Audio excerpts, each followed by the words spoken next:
It was supposed to be the happiest day of my life. Not mine exactly, but my son Leo's wedding. I had spent years imagining this day, standing proudly at the back of the hall, watching him start a new life with someone he loved. I'd pictured it 100 different ways. Maybe I'd cry a little, maybe I'd laugh a lot, maybe I'd just stand there and clap until my hands went numb. But nothing in all those daydreams prepared me for what I saw that afternoon. The ceremony was being held in a grand hotel ballroom downtown, the kind of place where the chandeliers sparkled like stars and the marble floors looked like they cost more than my old truck. I wasn't used to fancy places like that, but I wore my best black suit, the same one I had worn when Leo graduated college. I even got my boots polished, the scuff marks hidden, so no one could say I hadn't tried. I stood there for a moment, breathing deep, telling myself I belonged here because I was Leo's father, and that meant something. They led me to my seat at the front row, right where family was supposed to sit. There was a little folded card on the chair, just like all the others. At first, I didn't notice anything strange. I was too busy trying not to trip over the expensive carpet. But when I finally bent down to look, my heart stopped. The name on my chair didn't say Mr. David Miller like it should have. It didn't even say father of the groom. No, it said something else. Something that burned itself into my chest so hard I felt like I couldn't breathe. Low-educated, fake dad. At first, I thought it was a mistake, a sick joke maybe. I glanced around, thinking someone would rush over apologizing, swapping it out for the right card. But no one came. And then I heard it. The laughter. Quiet at first, like someone trying to hide it behind their hand. But it grew louder, crueler. When I lifted my eyes, I saw them. Chloe's family, the Blackwoods. Her mother, Victoria, trying to cover her mouth as she laughed. Her father, Dr. Robert Blackwood, smirking like he had just seen a dog wearing a tuxedo. My ears burned. My palms started to sweat. I looked over at Leo, standing near the altar, straightening his cuffs. He hadn't seen it yet. Thank God he hadn't seen it yet. I stood up slowly. My first instinct was to leave, get out of there before Leo noticed, before anyone else had a chance to point and laugh. My legs felt heavy, like they didn't want to move, but I forced them to step away from that awful little card. I made it halfway to the side door when I heard a voice, sharp and clear above the noise. "Dad, wait!" I stopped. I turned around and there he was, Leo, jogging down the aisle toward me, the jacket of his navy blue suit flapping behind him. His face was red, not from embarrassment, but from anger, real anger, the kind I hadn't seen on him since he was a teenager and someone tried to steal his bike. He reached me and grabbed my arm, squeezing tight. His voice shook a little when he said, "Dad, let's go home." For a second, I just stared at him, too stunned to speak. I could feel every eye in the room on us, waiting to see what would happen next. But when I looked into Leo's face, into those familiar brown eyes that had once looked up at me from a crib, I knew what I had to do. I nodded. Together, we turned our backs on the ceremony, on the polished floors, the glittering chandeliers, the people who thought they were better than us. I could hear whispers and gasps behind us, but I didn't care. Leo didn't care either.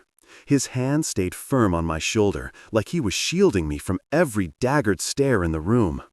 As we pushed through the heavy double doors, I caught a glimpse of Chloe, standing frozen at the altar, her white dress gleaming under the lights. Her mouth was open in shock. Victoria's face was twisted into something ugly. And Dr. Blackwood looked like he had swallowed a lemon. Good. Let them see what it felt like to lose something precious. Outside, the sun was blinding. I blinked hard, trying to adjust. Leo walked a few steps ahead, his jaw clenched so tight I thought he might crack a tooth. We didn't say a word until we reached the parking lot. I fumbled with my keys for a second, hands still shaking, but Leo took them gently from me. "I'll drive, Dad," he said. I got into the passenger seat like I was moving through water, heavy and slow. As Leo pulled out of the lot, I stared out the window, trying to gather my thoughts. I should have felt humiliated. I should have felt crushed, and part of me did. But there was another part, bigger and stronger, that felt something else entirely. Pride. Leo could have ignored it. He could have let them laugh and carried on with his perfect little wedding. But he didn't. He chose me. He chose respect over appearances, loyalty over show. He chose love. We drove in silence for a long time, the city flashing by in blurs of glass and metal. My mind kept going back to that nameplate, the ugly black letters printed so neat and bold. Low-educated fake dad. That's how they saw me. Not as a man who had worked 2 jobs to keep the lights on. Not as a father who had learned to braid hair with clumsy fingers when Leo wanted to dress up as a superhero with a cape. Not as the man who had sat up all night when Leo had pneumonia, praying to a God he wasn't even sure he believed in. No, just some fool they could laugh at. Leo tapped the steering wheel lightly with his fingers. "I'm sorry, Dad," he said finally, voice low. "I should have seen it coming. I should have known." "You couldn't have known," I said. My throat was thick, but I forced the words out. "And you stood by me. That's all that matters." He glanced over, and for the first time all day, he smiled. It wasn't a big smile, but it was real, and it reminded me of all the other smiles over the years. The missing teeth grins, the sheepish teenage smirks, the proud graduation day beam. Smiles that belonged to the boy I had raised. We didn't go home right away. Instead, Leo pulled into the old diner on 4th Street, the one we used to go to after Little League games. It was nearly empty, just a few tired truckers and a waitress wiping down counters. We sat in a booth by the window. Leo ordered coffee, I ordered pie. We didn't talk much. We didn't need to. The world outside kept spinning. The Blackwoods were probably scrambling to explain why the groom had abandoned the wedding. Maybe they were still laughing at me. Maybe they were cursing me. I didn't care. I had my son. I had the kind of love no degree could buy and no cruel words could tear down. For the first time that day, sitting in that old vinyl booth, I felt at peace. They could call me whatever they wanted. I knew who I was. I was his father, and that was enough. The drive home from the diner was quiet, but not heavy. There was a peace between us, the kind that only comes after the worst has happened and you realize you're still standing. As we pulled into the driveway of our little house on Maple Lane, I let out a breath I didn't even realize I'd been holding. The porch light flickered as it always did. The paint on the fence was chipped, and the lawn could have used a trim. But to me, it was the most beautiful sight in the world. Leo got out first, unlocking the door like he had done 1,000 times growing up. I followed slowly, my legs stiff from sitting too long. Inside, the house smelled like old leather and coffee. Comfort smells, familiar smells. Leo dropped the keys on the hallway table, shrugged off his jacket, and turned to me with a look I hadn't seen in years. It wasn't embarrassment. It wasn't anger. It was sadness, raw and deep. "I didn't mean for today to turn out like this," he said quietly. I shook my head. "You didn't do anything wrong." He sat down heavily on the old couch, the one we had patched together more times than I could count. I sat across from him in the recliner that had been my throne for nearly 2 decades. The same chair where I read Leo bedtime stories when he was little. The same chair where I waited up for him when he was 15 and stayed out past curfew. Memories flooded in, uninvited, but welcome. I remembered the nights we spent on that couch when the power got cut off, wrapped in blankets, eating cold beans from a can and laughing like it was an adventure. I remembered how when Leo was about 8, he'd swear he would grow up rich enough to buy me a real leather recliner. One that doesn't squeak when you lean back, he promised. I told him I liked the squeak. It reminded me the chair was alive, just like our home. I smiled at the memory, and for the first time that evening, I felt the weight on my chest lighten a little. Leo leaned forward, elbows on his knees. You ever think maybe I should have just married someone simpler? Someone who didn't come with a family like that? I let the question hang in the air. It wasn't my place to tell him who to love. Love wasn't about logic. It wasn't a checklist you could cross off neatly. It was messy, confusing, stubborn. I knew that better than most. Instead of answering right away, I stood up and wandered into the kitchen. I pulled 2 beers from the fridge, cheap ones, the kind we used to split on Saturday nights after working on the truck, and handed one to Leo. He accepted it with a small smile. You loved her, I said finally, sinking back into my chair. You don't get to choose where your heart goes. You just hope it's going somewhere good.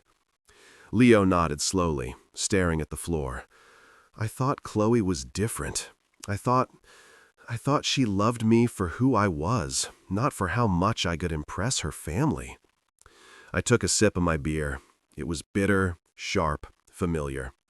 Maybe she did, but love isn't just words, son. It's actions. It's who stands beside you when everything falls apart. He looked up at me then, his eyes a little shinier than before. You always stood by me. Always will. The clock on the wall ticked loudly. Somewhere outside, a dog barked, and a car rumbled down the street. Life kept moving, even when your heart felt frozen in place.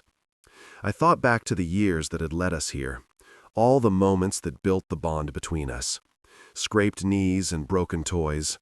Parent-teacher conferences where the teachers looked at me like I was a sideshow because I didn't use fancy words or wear pressed suits. Nights when Leo had the flu and I slept on the floor beside his bed just to be close if he needed me. Days when I barely had 2 nickels to rub together, but Leo still had lunch money in his pocket.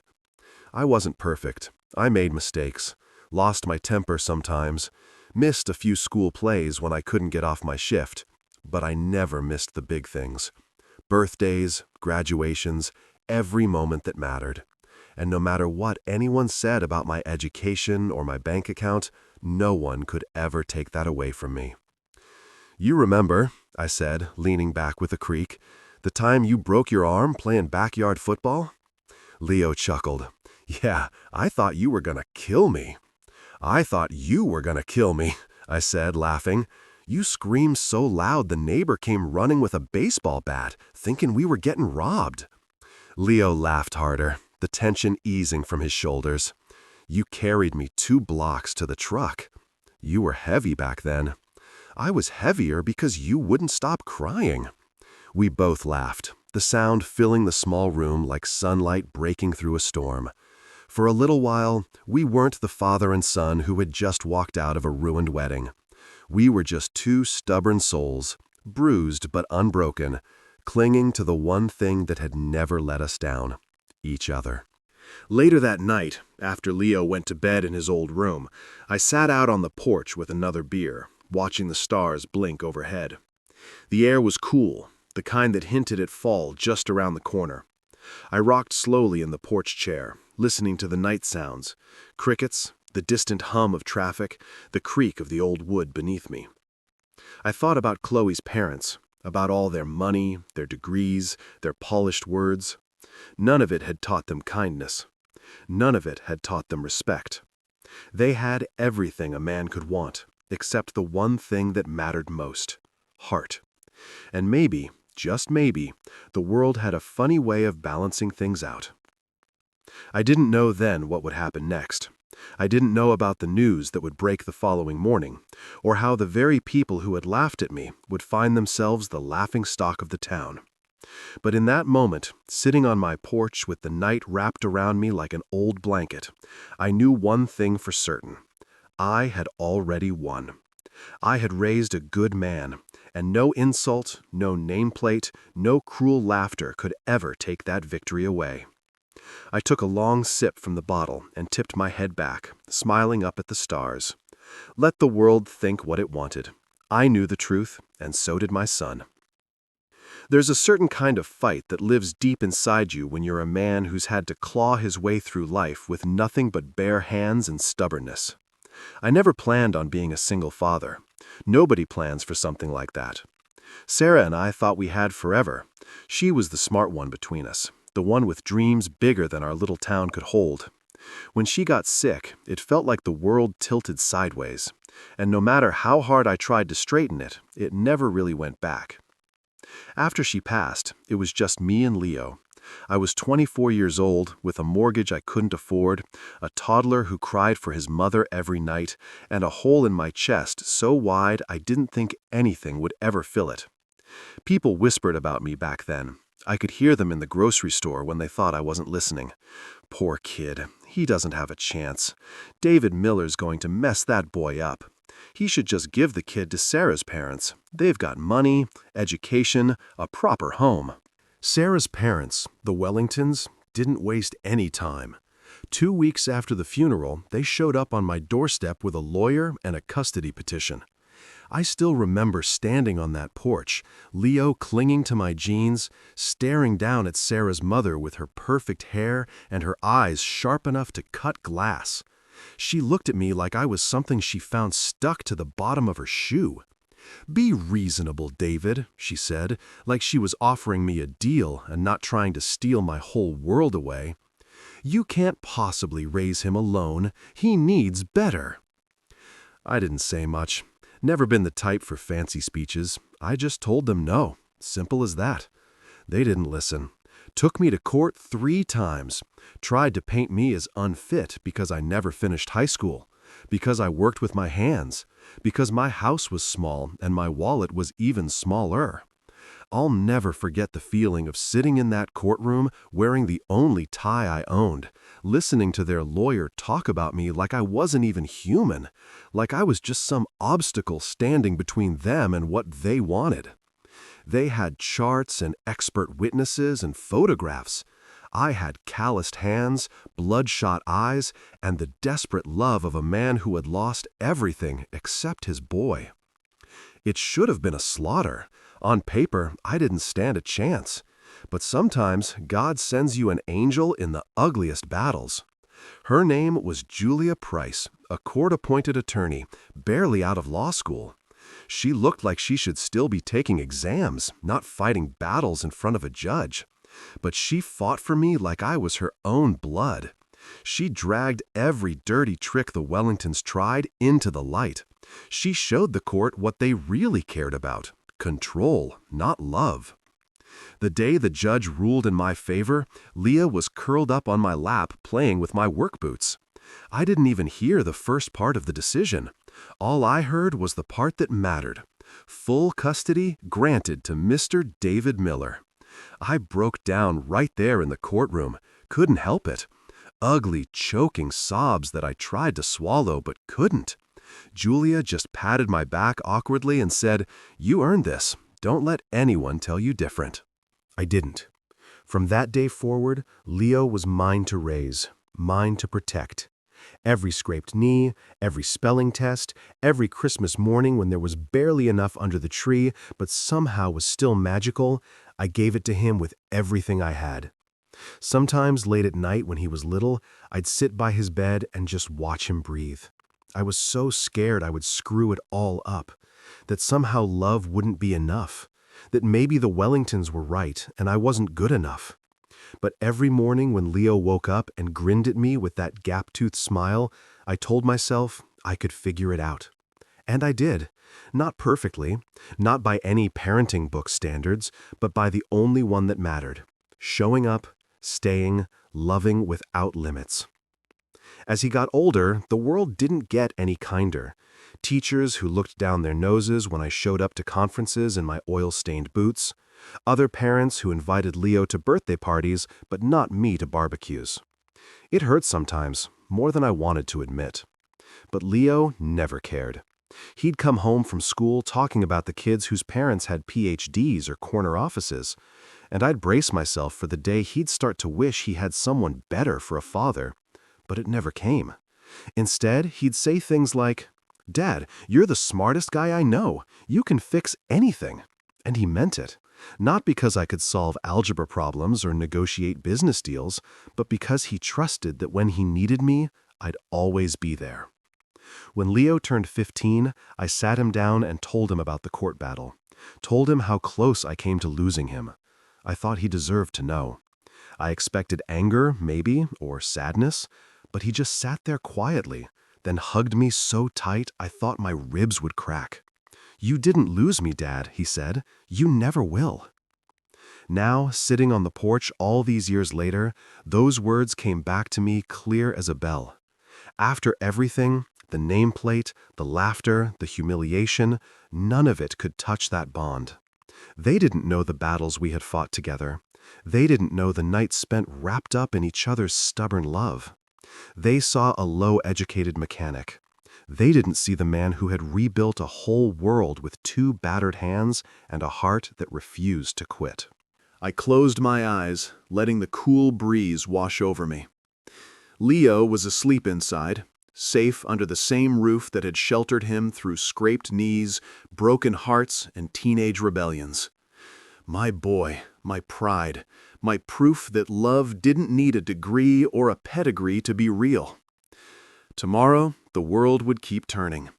Maybe it would bring more trouble. Maybe it would bring surprises. But tonight, in the quiet darkness of our little corner of the world, I knew this much. I had chosen to fight for Leo when it mattered most, and I would choose it again 1,000 times over. Because, at the end of it all, love wasn't measured in letters after your name. It was measured in the hands that picked you up when you fell, the arms that carried you home when you couldn't walk, the heart that never, not for a single moment, stopped believing you were worth it. And by that measure, I was the richest man alive. There's a certain pride that comes from building something with your own 2 hands, even when no one else sees it. Our life wasn't made of fine things, but it was real. Every crack in the wall, every squeaky step on the stairs, every mismatched plate in the kitchen cabinets, it all told a story. A story of surviving, of laughing when there wasn't much to laugh about, of building a life that was ours. After the custody battle, I was working 2 jobs. Days at the factory, nights fixing trucks in the neighbor's garage. Sometimes I'd crawl into bed at 2 in the morning, too tired to even take my boots off. But when Leo would wander into my room in his footy pajamas and climb onto the bed, curling up against me with a sleepy, "Love you, Dad," it made every aching muscle worth it. I didn't know much about raising a kid the right way, never had a manual, never had anyone showing me how to do it. My own father had been long gone before I even hit my teens. It was just me guessing half the time, learning as I went. When Leo had colic and screamed for hours, I paced the floors of our little living room, singing off-key lullabies until he finally slept. When he got older and asked why his mom wasn't here like other kids' moms, I sat him down and told him the truth, the only way I knew how, gentle and simple. "She loved you more than anything," I said once, rubbing his back as he blinked up at me with tearful eyes. "And she's watching you every day. You're her best thing."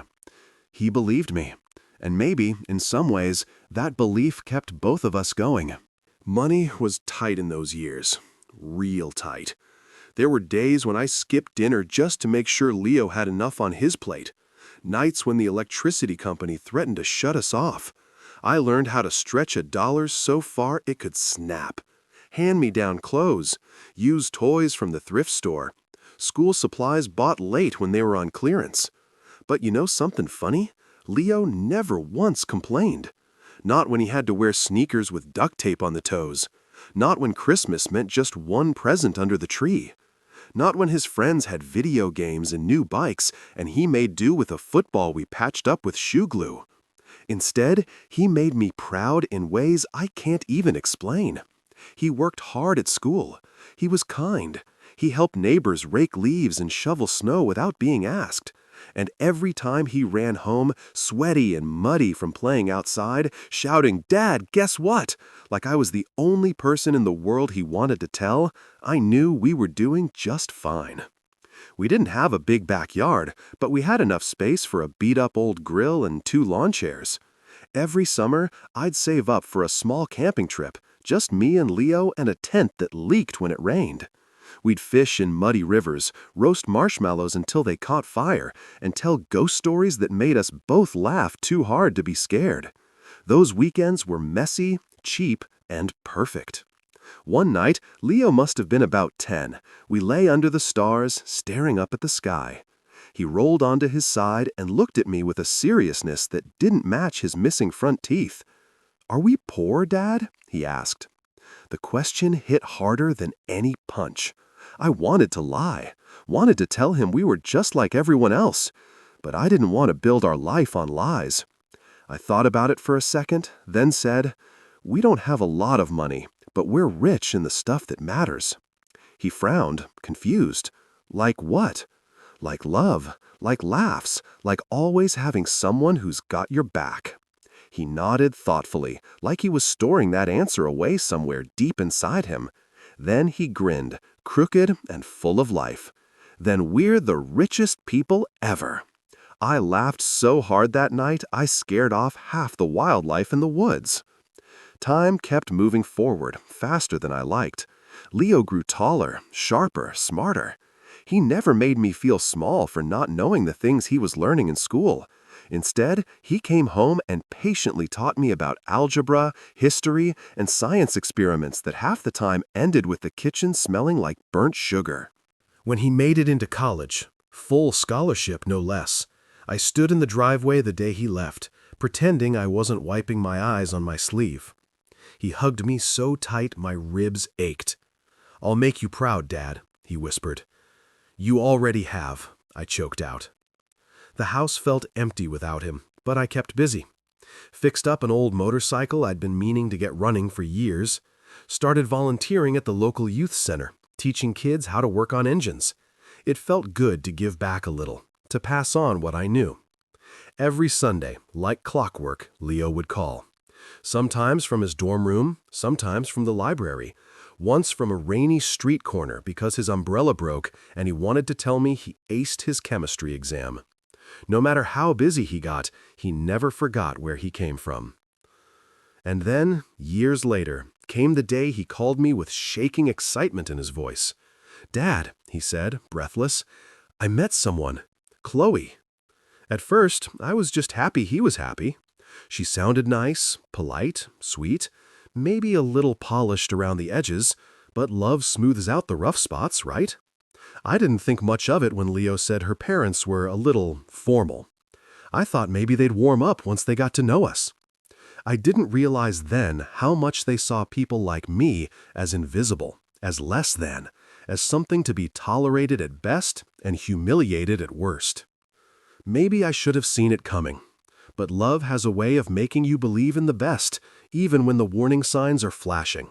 Still, no matter what happened at that fancy wedding, no matter what bitter laughter tried to rewrite our story, it couldn't erase the life we built together. A life made of hard work and harder love. A life built with calloused hands, stubborn hearts, and the kind of bond that mockery couldn't even scratch. I sat back in my chair that night, listening to Leo's soft breathing through the thin walls of the house, and smiled. They thought they could measure a man by the clothes he wore or the school he graduated from. They had no idea how rich we really were. Growing up, Leo never made me feel like he was embarrassed of me, not once. Even when the other kids bragged about what their parents did, lawyers, doctors, business owners, Leo would puff out his chest and tell anyone who listened, "My dad can fix anything." He said it like it was the most important job in the world, and to him, maybe it was.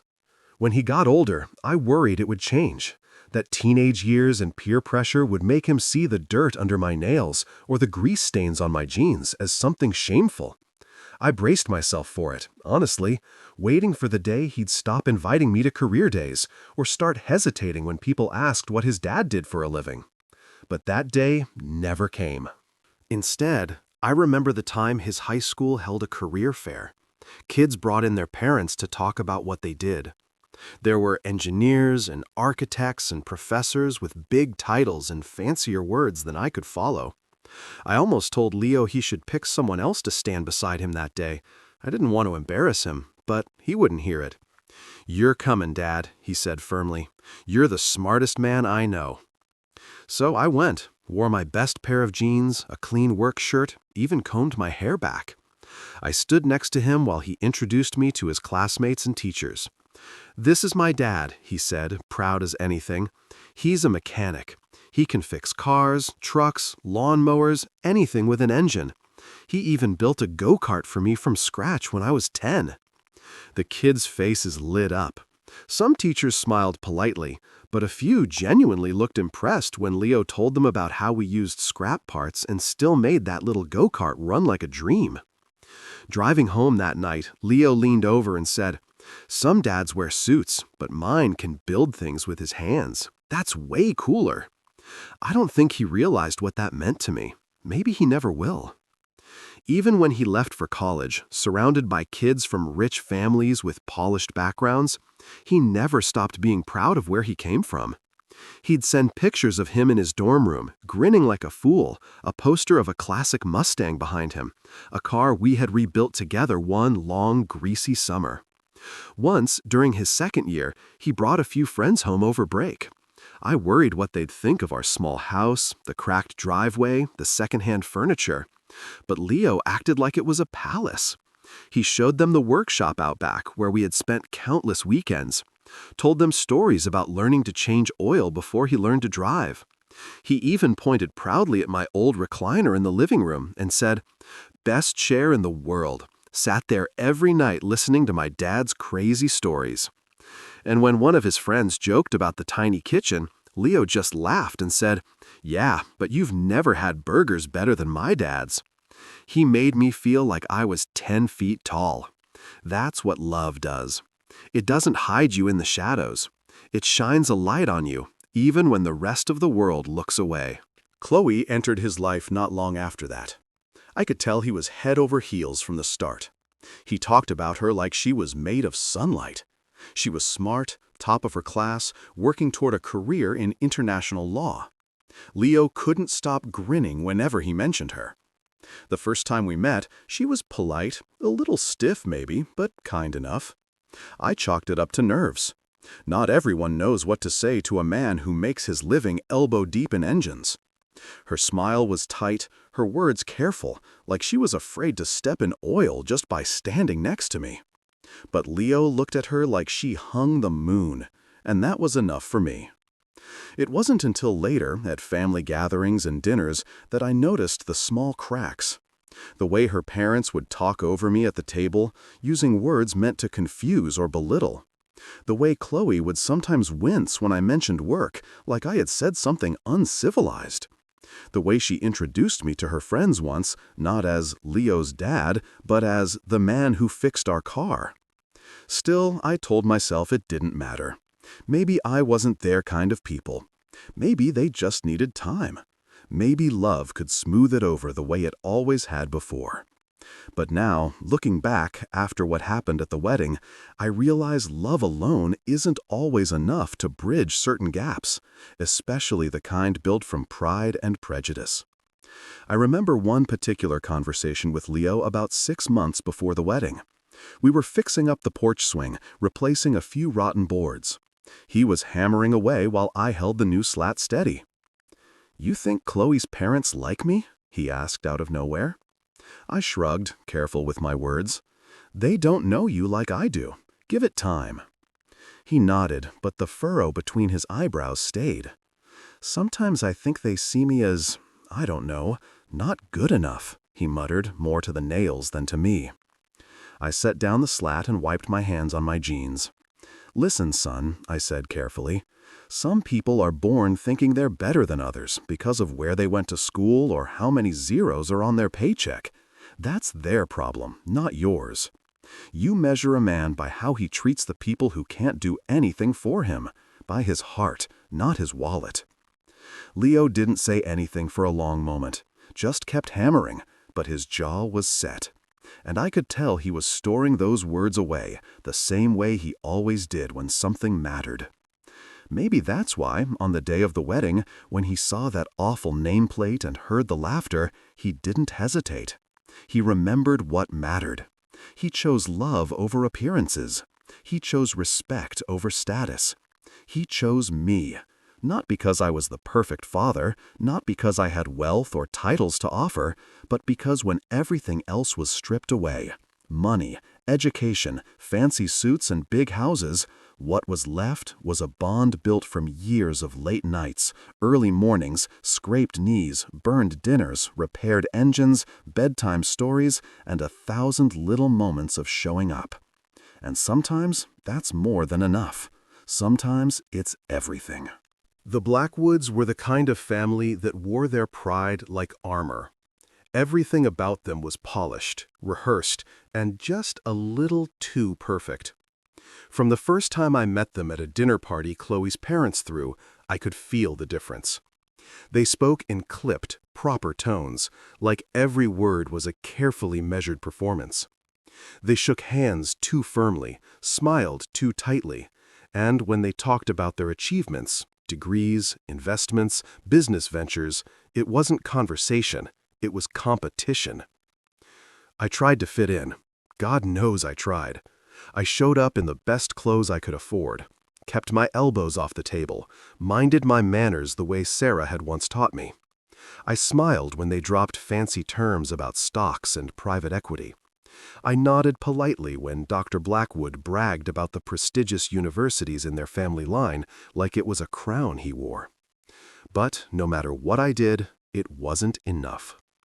They didn't see me as a man who had raised a son through blood, sweat, and broken dreams. They didn't see the father who had stayed up for days to nurse a sick boy back to health, who had learned how to braid hair for school plays, who had taught a child how to ride a bike by running behind him for hours, even though his legs screamed with pain. They didn't see love. They saw dirt under my nails and a high school dropout.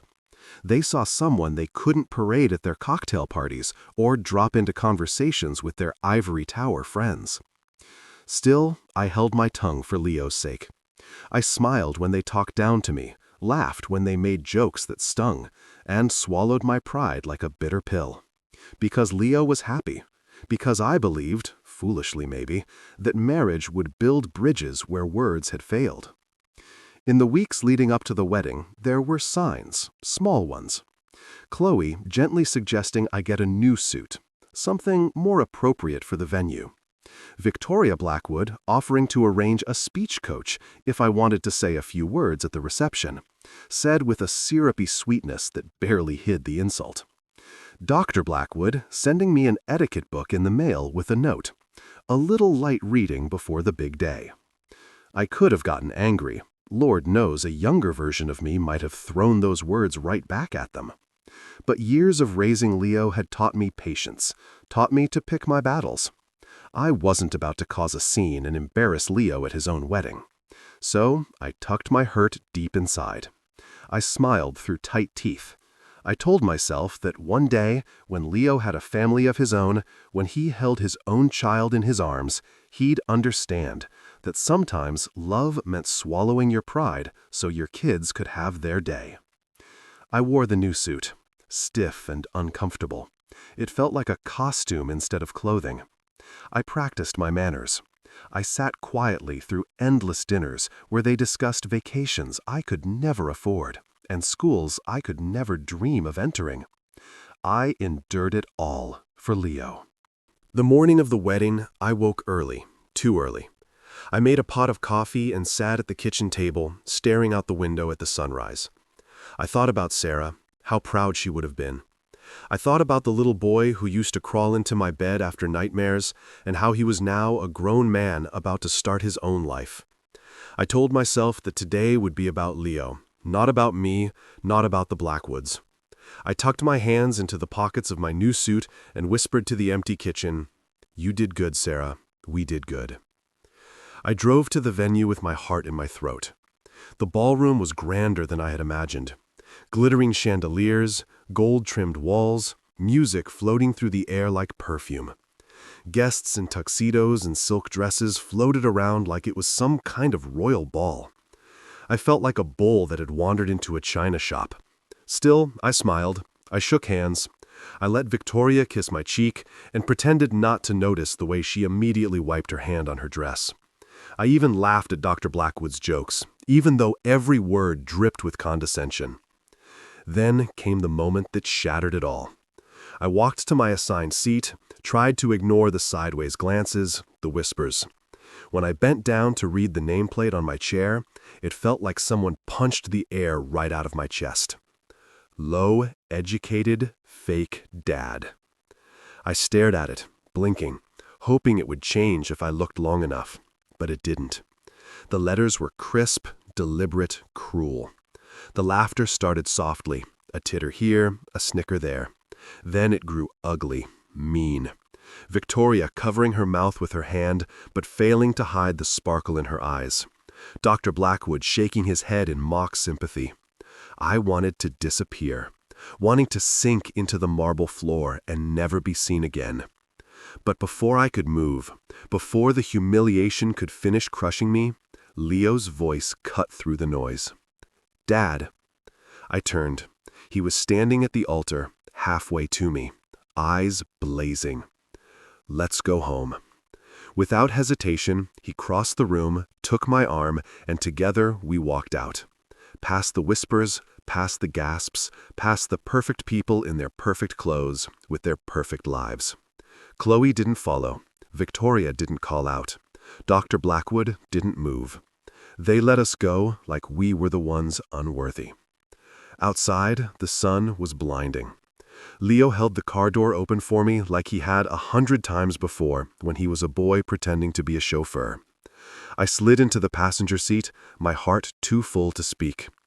He drove in silence for a while, hands tight on the steering wheel. "I'm sorry, Dad," he said finally, voice rough. "I should have seen it sooner." I shook my head. "You saw it when it mattered." At a red light, he turned to me. "I don't care about degrees or bank accounts or any of that crap. You're my father. You're my family." Tears burned my eyes, but I blinked them away. That day, I realized something important. Family isn't built in ballrooms or sealed with degrees. It's built in the trenches. One scraped knee, one missed meal, one whispered bedtime story at a time. They could keep their chandeliers and champagne. I had something they would never understand. I had my son's loyalty, and nothing in the world could make me richer than that. The morning after Leo's wedding that wasn't, I woke up before the sun. I couldn't sleep no matter how tired I was. My mind kept replaying everything from the night before. The mocking laughter, that awful nameplate, the heavy silence as we left the ballroom. I sat on the porch with a mug of coffee that had gone cold in my hands, staring out into the gray light of dawn. The world was still turning. Birds were singing. Somewhere across town, people were waking up to their ordinary lives. But for me, something fundamental had shifted. I wasn't angry, not exactly. I was past anger. What I felt now was something deeper, heavier. A sadness for the way people could twist love into something cruel. I wondered what would happen now. Leo hadn't said much after we got home last night, just sat on the couch for a long time, staring at nothing. He finally fell asleep sitting up, head tilted against the wall like he had when he was a kid riding in the back seat after a long day. I didn't wake him. I just covered him with a blanket and sat nearby, keeping watch like I always had. I was sipping my second cup of coffee when I heard the rumble of an engine pulling up. I squinted down the driveway and saw Leo's old pickup rolling in, a little battered, a little dusty. It was Ben, his best friend since high school. Ben hopped out, still in his mechanic's uniform, and jogged up to the porch. "You seen the news?" he asked, panting like he had run the whole way. I frowned. "News?" Ben shoved his phone at me, the screen already lit up with headlines. "Blackwood Industries implicated in massive fraud scheme." I stared at it, unblinking. Below the headline was a photo of Chloe's father, Dr. Blackwood, looking grim as reporters crowded around him. Another article headline flashed below it. Sources claim family fortune at risk as authorities move in. My first reaction wasn't joy. It wasn't even satisfaction. It was shock. Ben kept talking, excitement tumbling out of him. Someone leaked a bunch of documents last night. Emails, bank statements, internal memos. It's everywhere. The SEC's involved. They're saying Blackwood Industries has been cooking their books for years. I set the phone down slowly. My heart was pounding, but my mind felt strangely calm. Was it karma? Was it justice? I didn't know. All I knew was that the very people who had laughed at me, who had called me a fake, who had tried to make me feel small, they were crumbling under the weight of their own lies. I heard footsteps behind me and turned to see Leo standing in the doorway, hair sticking up in all directions, a blanket still wrapped around his shoulders. "What's going on?" he mumbled. I exchanged a look with Ben, then handed Leo the phone. He read the headlines, his eyes widening with every word. For a long moment, he said nothing, just stared at the screen like it was written in a language he didn't understand. Then, slowly, he let out a breath and sank down onto the porch steps. I don't even know what to feel," he said finally. I sat down beside him. "You don't have to feel anything right now. Just breathe." Ben clapped him on the shoulder. "Better to find out now than later, man." Leo nodded, still staring off into the distance. I almost married into that mess." "You didn't," I said quietly. "You saw the truth when it mattered." We sat there in silence, the three of us, while the sun crept higher and the world around us started to buzz with life. I could hear the neighbor's sprinklers kicking on. Someone down the street was mowing their lawn. It was just another Saturday for most people, but for us, it was the first day of a different life. Around noon, Leo's phone started blowing up. Calls, texts, voicemails. Some were from Chloe, some were from her parents, some were from people who had been at the wedding, desperate to know what we knew, if we had been part of the leak. Leo didn't answer a single one. He just sat there staring at the phone, shaking his head. At one point, he turned to me and said, "Dad, do you think they ever loved me, or was it always about appearances?" I hated that question. Hated that he even had to ask it. "I think they loved the idea of you," I said carefully. "The image, the connection. But real love doesn't humiliate. It doesn't mock. It doesn't care about where you came from or what you wear or what you do for a living. It shows up when you fall. It holds on when things get ugly." Leo swallowed hard. "I don't think they ever really saw me." "They didn't deserve to," I said simply. In the afternoon, the news got worse for the Blackwoods. More documents surfaced. Anonymous sources came forward. Former employees spoke to the press. It was a tidal wave, and no matter how hard they tried to spin it, they were drowning. Ben eventually left to get back to work. Leo and I stayed on the porch, watching it all unfold from a battered old laptop he set up on the table between us. At one point, we saw a live clip of Dr. Blackwood being swarmed by reporters outside his office. His face was pale, drawn, nothing like the smug man who had smirked at me across the ballroom just a day before. Victoria was there too, clutching her pearls like they could save her. Chloe wasn't visible in the crowd. Maybe she was hiding. Maybe she was just smart enough to stay away. Leo watched for a few minutes, then closed the laptop with a sigh. "I don't want anything from them," he said. "Not their money, not their apologies, nothing." "You don't need anything from them," I said. "You've got everything you need right here." He looked at me, then really looked at me, and for the first time in a long time, I saw peace in his eyes. Maybe not happiness yet, but peace. That night, we grilled burgers in the backyard, just the two of us. No fancy dishes, no white tablecloths, just two plates balanced on our knees, ketchup dripping down our fingers, laughter filling the warm summer air. We didn't talk about the Blackwoods. We didn't talk about the wedding. We just talked about life, about dreams, about the future. Leo told me he was thinking about starting his own business, something simple, something honest, maybe a garage of his own, maybe teaching kids how to work on cars the way I had taught him. I told him I thought that sounded just about perfect. As the stars came out overhead, I realized something important. The storm had passed, and even though the world had tried to tear us down, even though the laughter still echoed faintly in the back of my mind, it didn't matter anymore. We were still standing, still together, still undefeated. The next few days passed like a blur, but underneath it all, something kept pulling at me. A memory, a secret that I had tucked away so tightly even Leo didn't know about it.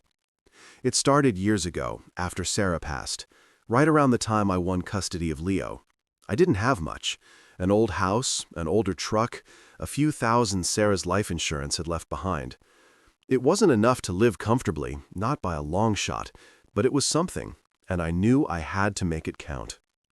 One afternoon, when Leo was still in diapers, I walked into a community center that offered free financial advice for low-income families. I didn't know anything about stocks or investments. I barely understood savings accounts, but I sat through every workshop, read every battered pamphlet they handed me, and asked 1,000 questions. I wanted to be ready for anything life threw at us. It was there I learned about investing small amounts into companies, not big, flashy gambling, smart, patient investing, little by little, year after year.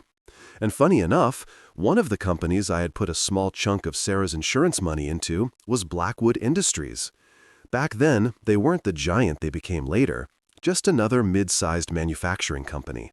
Their stock was cheap, their prospects decent. I figured, why not?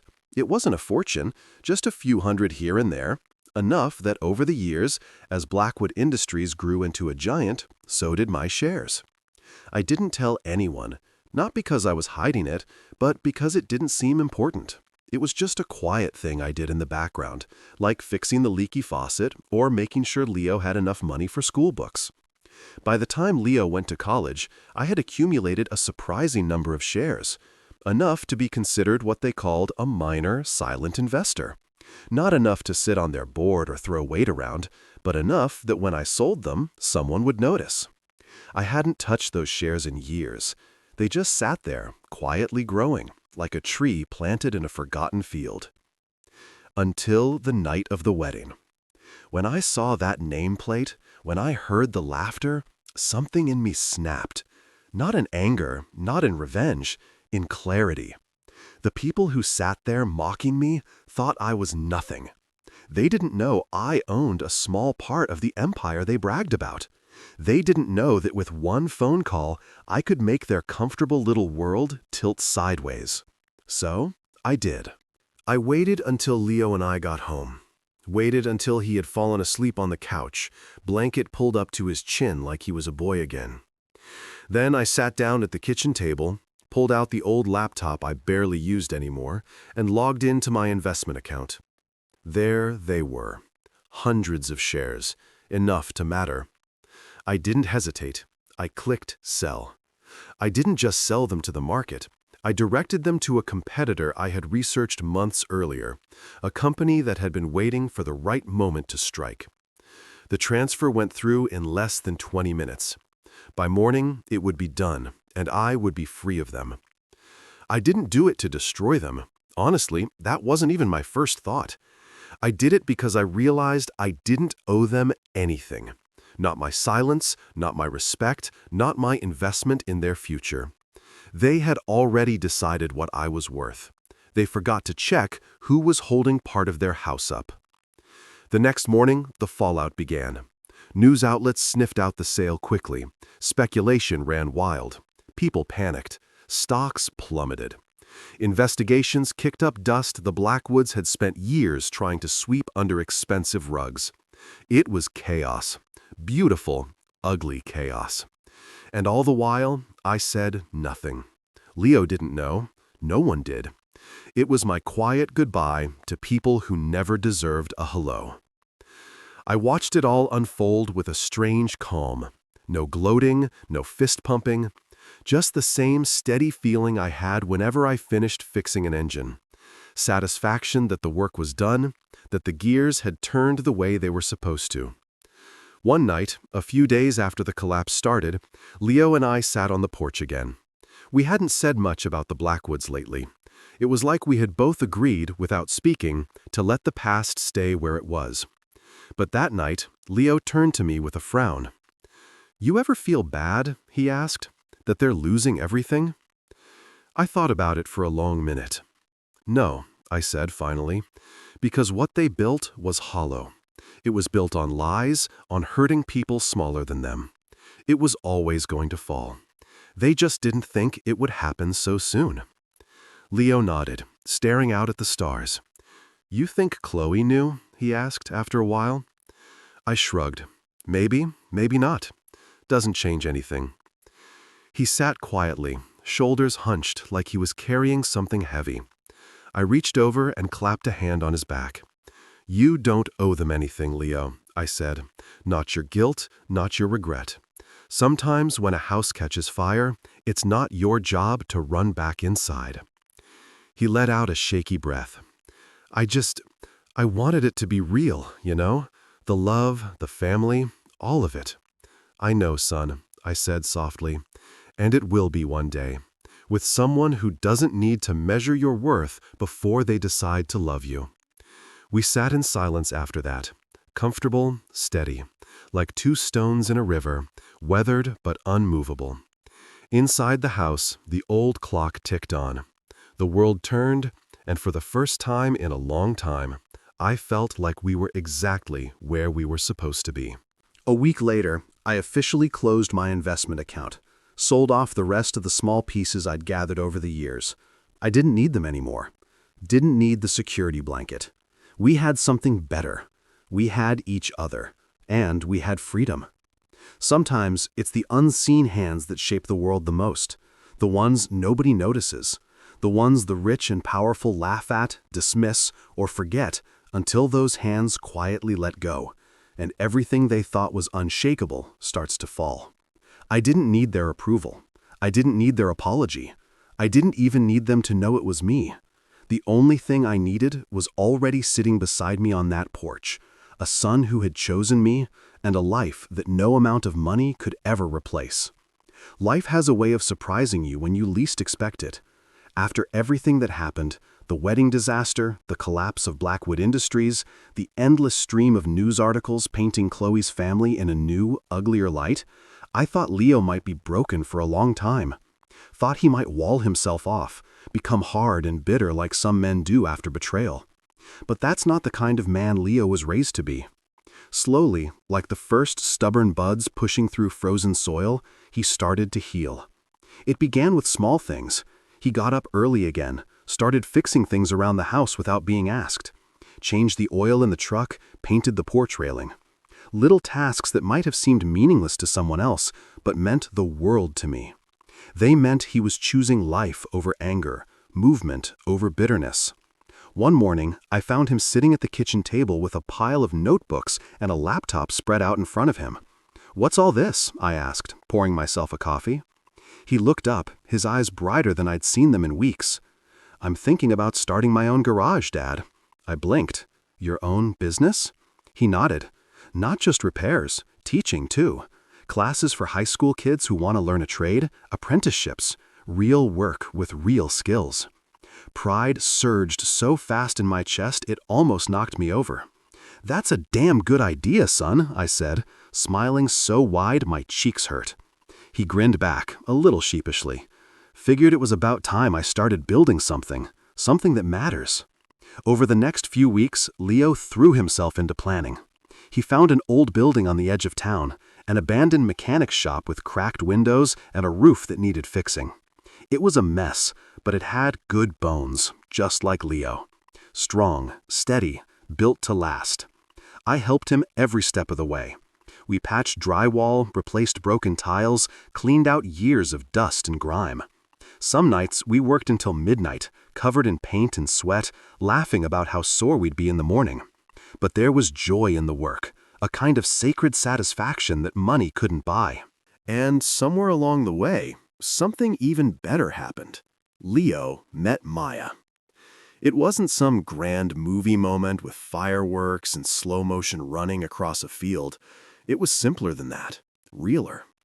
She worked at the hardware store where Leo and I made what felt like 100 trips every week. A short woman, big brown eyes, calluses on her hands from working the floor.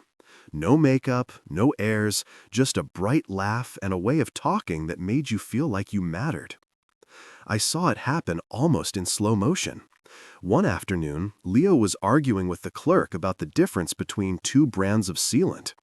Maya stepped in, patiently explained the difference, and gave Leo a smile that turned him into a stammering fool. That night, he couldn't stop talking about her. "She's smart, Dad," he said, practically glowing. "She knows more about tools than I do." I just smiled and said, "Sounds like you finally met your match." It didn't take long. A few coffee dates turned into dinners. Dinners turned into long walks through the park. Long walks turned into nights when Leo came home humming under his breath like a man with a brand new song in his heart. He brought her over to dinner a month later. I made my famous burgers on the grill, and we ate out back under the stars. Maya fit right in, laughing at our terrible jokes, teasing Leo about how he still couldn't remember the difference between a Phillips and a flathead screwdriver. But what struck me most was how she looked at him. Not like he was a project to be won, not like he was a stepping stone to a better life. She looked at him like he was already enough. And for a man who had spent too many months questioning his worth, that look was everything. Later that night, after Maya had gone home and Leo and I were cleaning up, he turned to me, shy and serious. "I think she's the one, Dad." I clapped a hand on his shoulder. "You'll know when the time's right. You'll know." And he did. 3 months later, Leo proposed. Nothing fancy, no flash mobs or choreographed dances, just a quiet evening in the little shop he was still fixing up, kneeling on one dusty knee with a simple ring and a heart full of hope. Maya said yes before he even finished the question. The wedding was a small affair. Backyard under the old oak tree that Leo used to climb as a boy. Close friends, a few neighbors, Ben is the best man. No fancy nameplates, no marble halls. No one cared about degrees or income brackets. All that mattered was the laughter that filled the air and the tears that filled my eyes as I watched my son marry a woman who saw him for everything he was and nothing he wasn't. When they exchanged vows, Leo didn't talk about wealth or appearances. He talked about loyalty, about late nights fixing broken things together, about love built through work and patience and stubborn hope. When it was over and Leo and Maya danced barefoot in the grass, I sat back in a lawn chair, a cold beer in my hand, and felt a peace deeper than any I'd ever known. We had come full circle. From a courtroom where I fought to keep my son, to a ballroom where they tried to laugh me away, to a backyard where real love finally stood tall. Later that night, Leo found me sitting on the porch steps watching the stars. He dropped down beside me, still in his wedding clothes, his tie loose, his hair a mess from all the dancing. "Thanks for everything, Dad," he said quietly. "You did this yourself, son," I replied. "You built this life. You chose it." He shook his head. "I wouldn't have known how to choose it if you hadn't shown me first." For a long moment, neither of us said anything, just sat there shoulder to shoulder, the night wrapping around us like a blanket. And I realized something. The battles I had fought, the humiliation, the sacrifices, the loneliness, they had all been worth it. Every scraped knuckle, every sleepless night, every whispered prayer when I didn't know how we were going to make it, because they led to this. to a son who knew what real love looked like, and a life richer than any fortune could buy. Sometimes I sit on the porch in the evenings, a cold drink in my hand, watching the sunset bleed across the sky. I rock slowly in my old chair, the wood creaking under my weight, and I think about the life I built, not with bricks or blueprints, but with hands that stayed steady when the storms came. I watch Leo through the open window inside the house he helped rebuild with Maya. Their twins, Lily and Jack, tumble across the living room floor, a blur of giggles and tiny socked feet. Maya chases them, laughing breathlessly, while Leo pretends to be a growling bear, crawling after them on all fours. Their home is simple, like mine always was. No grand chandeliers, no marble floors, just a place built with love, patched with patience, and filled with a laughter so real it hums in your bones. Every so often, Leo glances out the window at me, grins and waves. I wave back, feeling something settle deep inside me, something stronger than pride, deeper than satisfaction, peace. Years ago, when Chloe's family tried to shame me at that wedding, I thought maybe they had stolen something from me. Maybe they had left a mark that would never heal. But now, looking at the life Leo and Maya have made, I realized the truth. They didn't steal anything. They only revealed what had been strong all along. Family isn't measured by titles or wealth or the kind of degrees you hang on the wall. It's measured by who shows up, who stays, who loves you when loving you isn't fashionable. It's measured by scraped knees kissed better, by broken hearts patiently mended, by old trucks kept running longer than they should. It's measured by two tired hands that built a life out of nothing but grit and a whole lot of stubborn hope.